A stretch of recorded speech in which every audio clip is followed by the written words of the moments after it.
We had always wanted to have kids and have a family. So about 3 years after we got married, we were ready to start a family, and it happened really fast, and we were really excited.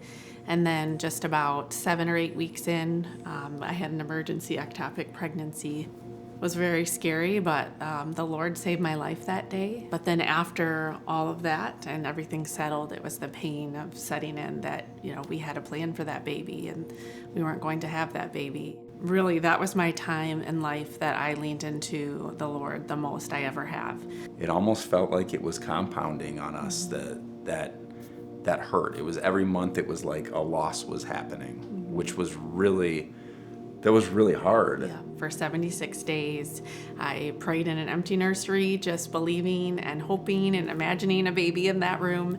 And on day 77, we found out that we were expecting our son. And he was born on April 23rd, 2014. And it was the most amazing day, one of the most amazing days of our life. It was a miracle. It was amazing. A day we'll never forget, a feeling we'll never forget, and just thinking, wow, all this time we were waiting, all that time was so worth it to be able to see his little face and to see God's faithfulness and his blessings, and that he blessed us with this beautiful little boy.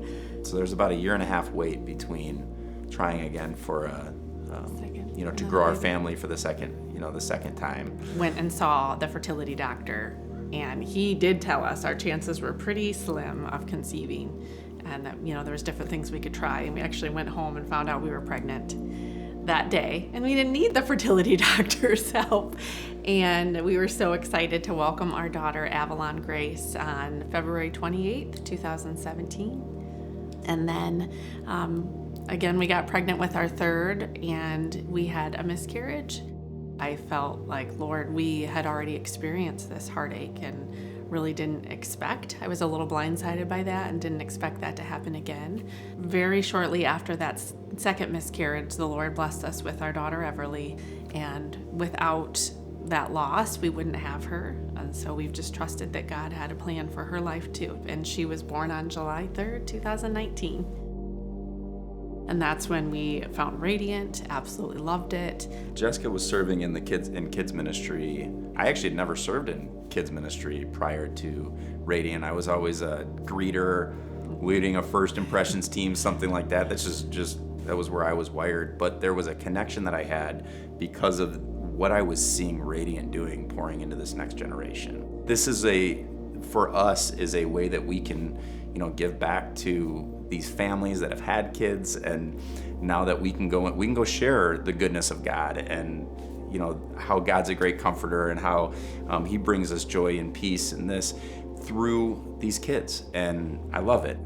If you're someone is dealing with this or going through this type of a similar situation, like, we know that all of our stories they're unique, and we're not claiming that our story is the same as yours or we have the same exact pain as you. But what we know that, and what I know, is that God is faithful. There are other people who are experiencing this probably right around you right now. We've been in situations and then recognize, oh my, we went through this, we experienced that pain. What if it was just for this? What if it was just to comfort this person, to be able to come back to that? There's been reminders that God has given us about his goodness through that time that we've learned years down the road from when it happened. This life is here and eternity is here. We don't know what God is really crafting together with our story until, we're truly, you start seeing it, and it's pretty amazing.